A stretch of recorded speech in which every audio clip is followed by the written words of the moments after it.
여러분 안녕하세요. 샘물 스튜디오입니다. 반갑습니다. 여러분, 효소가 사라지는 날 생명도 사라진다 라는 말이 있을 정도로 효소가 얼마나 중요한가에 대해서 지난 영상에서 말씀을 드렸는데요. 오늘 또 지난 영상에서 못다한 효소에 대한 얘기를 계속해서 해보려고 해요. 사실 우리 몸은 머리끝에서 발끝까지 효소에 의해서 작동한다 라고 얘기할 수 있을 정도로 효소가 중요하거든요. 먼저 에스키모인들의 삶을 예로 한번 들어볼게요. 에스키모는 인디언 말로 날고기를 먹는 사람이란 뜻이고요. 원래 그들의 명칭은 이누이트족이에요. 주로 북극점 주변에서 고기나 생선을 사냥해서 먹고 사는 민족인데요.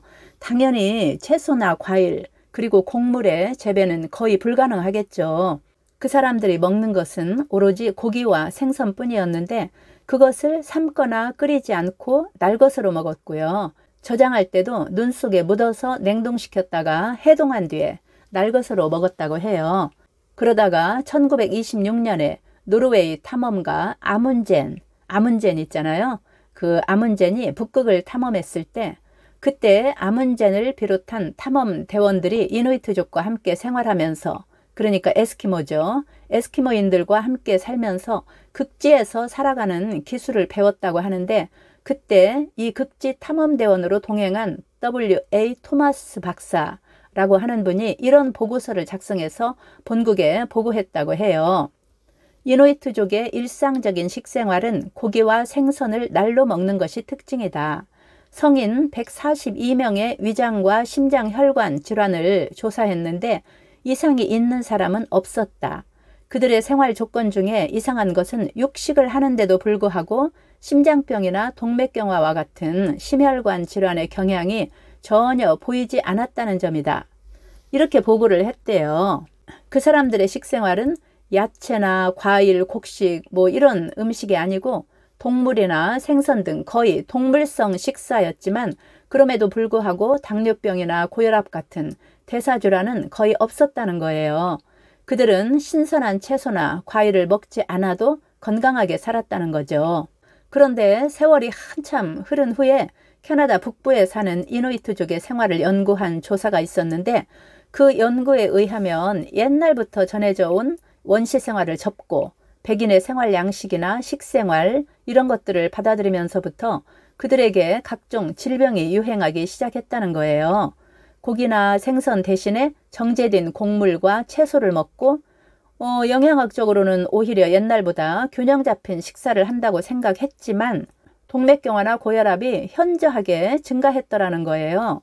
결론적으로 육식을 하든 채식을 하든 그것이 중요한 것이 아니고 문제는 효소가 살아있는 음식을 먹었느냐, 아니면 균형 잡힌 식사라고 해도 효소가 들어있지 않은 익힌 음식 위주로 먹었느냐가 얼마나 중요한지를 알 수 있는 연구라고 볼 수 있어요.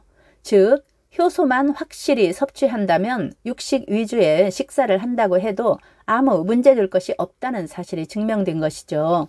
현재는 이누이트족도 서구적인 생활 방식에 길들여져서 식생활도 변했고 서양인들처럼 동맥경화나 심근경색도 많이 걸린다고 하는데, 이 고기나 생선 위주의 육식을 먹었던 그들의 전통적인 식사가 현대의 그 영양학적 측면으로 볼 때 부족한 것처럼 보일 수도 있겠지만 오히려 건강한 식생활이었다는 것이죠. 흔히 육식을 너무 많이 섭취하면 각종 성인병에 걸린다고 알고 있는 사람들이 많은데, 그렇다면 육식만 하는 사자나 호랑이도 심근경색이나 심장질환에 걸려야 할 텐데, 그런데 그런 일은 없다고 하거든요. 밀림에 사는 야생사자나 호랑이는 육식을 하는데도 어떻게 건강하게 살 수가 있는 것일까요? 그것은 그 동물들이 효소가 포함된 식사를 하기 때문이에요. 가열하지 않은 생고기에는 효소가 풍부하게 들어있기 때문이라는 거예요. 야생동물은 인간이 걸리는 심근경색이나 동맥경화와 같은 질병에 걸리지 않는 반면 사람이 키우고 있는 애완동물이나 가축, 그리고 인간이 주는 먹이만 먹을 수 있는 동물원의 동물들은 인간처럼 이런 병에 걸린다는 거예요. 바로 효소를 충분하게 섭취하지 못하기 때문이라는 거죠. 한 가지만 더 예를 들어 볼게요. 분유와 모유 중에서 아기에게 더 좋은 것은 무엇일까요? 분유는 인공적으로 완전하게 영양소를 첨가할 수가 있기 때문에 얼핏 생각하면 오히려 모유보다 영양적으로 더 우수하다고 생각할 수도 있잖아요. 그런데 우리는 왜 모유가 더 좋다고 말하는 것일까요?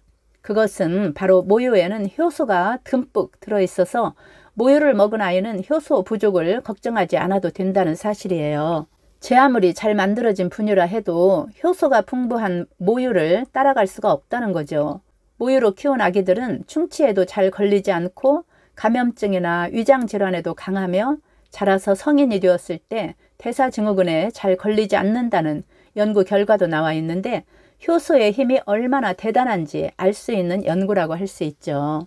우리 인체는 60조에서 100조 개의 세포로 구성되어 있고 세포마다 서로 다른 대사 활동을 하고 있는데 이 활동 과정 중에 모두 효소가 관여하고 있다는 거예요. 예를 들면 혈압을 조절하거나 혈전을 제거하고 노폐물을 깨끗하게 청소하거나 우리가 생각하고 또 몸을 움직이고 하는 모든 대사 활동에 효소가 중요한 역할을 한다는 거예요. 외부에서 침입한 바이러스나 또는 암세포를 공격해서 건강을 지키는 우리 면역 기능도 효소가 없으면 제대로 작동할 수가 없는 거예요. 병원체나 또는 바이러스 이런 이물질을 먹어치우는 그 대식세포가 있잖아요. 이 대식세포의 내부에는 효소가 항상 대기하고 있고 먹어치운 이런 병원체나 바이러스 같은 이런 이물질을 분해하는 것도 효소죠. 우리 몸이 본래부터 갖고 있는 자연 치유력, 이제 면역력이라고 하죠. 이 면역력의 핵심은 효소라고 해도 결코 과언이 아니라고 말할 수가 있는 거예요. 문제는 나이 들수록 효소가 점차 감소하고 활성도가 떨어진다는 것이에요. 실제 노인의 효소 활성도가 젊은 사람의 30분의 1로 떨어져 있다는 사실이 확인됐다고 해요. 인간이 본래 태어날 때 가지고 태어나는 효소를 잠재 효소라고 하는데 이 잠재 효소의 양은 사람마다 각각 다르거든요. 그렇지만 잠재 효소를 아무리 많이 가지고 태어난다고 해도 체내의 잠재 효소는 쓰면 쓸수록 줄어들어요. 마치 쓰면 쓸수록 줄어드는 통장, 이 잔고나 배터리처럼 말이죠. 그래서 통장 속에 돈을 아끼고 배터리를 아껴 써야 하는 것처럼 우리 몸속의 효소도 아껴 써야 돼요. 효소가 부족하면 병에 걸리고 효소를 다 써서 없어지면 죽음에 이르게 되거든요. 그렇기 때문에 효소의 낭비를 피하는 것이 건강을 유지하기 위한 첫 번째 조건이라고 말할 수 있어요. 다시 말해서 내가 가지고 태어난 효소가 적더라도 음식을 통해서 효소를 충분하게 섭취하고 효소를 낭비하지 않는다면 오래오래 건강하게 살 수가 있다는 것이죠. 노화라는 것은 체내 효소가 쇠약해지는 현상을 말하는데 생명활동을 지탱하는 효소가 힘을 잃으면 여러 가지 장애가 발생하는 것은 당연하죠.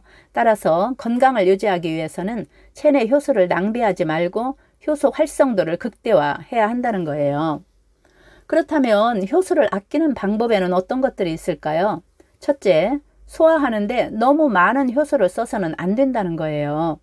과식하면 위나 장에 있는 소화 효소를 총동원해도 부족하기 때문에 대사에 쓰일 효소가 소화에 쓰여서 대사가 제대로 이루어지지 못하게 되고 그러면 모든 장기의 건강 상태가 나빠지고 기능이 떨어지고 각종 질병과 몸의 이상 증세가 나타나게 되는 거예요. 두 번째, 식사 직후에 잠자리에 드는 것도 반드시 피해야 하는데요. 위 안에 있는 이제 펩신이나 우리 침에 들어있는 그 아밀라제라는 소화 효소는 수면 중에는 작용하지 않기 때문이에요. 소화가 안 된 음식물이 위에 그대로 머물러 있으면 안 되니까 대신 대사에 쓰이는 잠재 효소를 가져다가 소화를 시켜야 하잖아요. 효소를 낭비하는 지름길이죠. 또 밥을 먹고 나면은 막 잠이 몰려오는 경우가 있잖아요. 그것은 효소가 부족하기 때문인데요. 몸이 더 많은 효소를 필요로 하고 있다는 신호를 보내는 것이라고 해요. 정말 많은 현대인들이 암이나 당뇨, 치매, 심장병, 고혈압 등 이 생활 습관병으로 고통당하고 있잖아요. 옛날에는 정말 듣도 보도 못했던 다양한 질병들이 오늘날 현대인들을 괴롭히고 있는데 그 원인이 무엇일까요? 현대인들은 비타민과 미네랄 등 각종 영양 보충제들을 많이 섭취하고 있는데 아무리 이런 영양제들을 보충한다고 해도 살아있는 효소가 있어야만 비로소 이들 영양소들이 그 위력을 발휘한다는 사실을 잊지 않았으면 좋겠어요. 살아있는 효소, 정말 건강의 기본 중에 기본이라고 다시 한번 강조드리고 싶어요. 이 영상을 처음 보시는 분들은 지난 영상에서 자세하게 말씀드린 효소에 대한 영상을 보시면 효소가 얼마나 중요한지 더 잘 아실 것 같네요. 제가 댓글에 지난 영상 주소를 올려놓을게요. 여러분, 날씨가 많이 덥죠. 나이를 먹으니까 이렇게 더운 여름이나 또 너무 추운 겨울이 참 힘들더라고요. 더운 날씨에 건강 조심하시고요. 매일매일 건강하고 활기찬 삶을 사시기를 바라면서 영상 마치겠습니다. 이 영상이 도움이 되셨다면 구독과 좋아요 부탁드릴게요. 건강하시고 행복하세요. 감사합니다.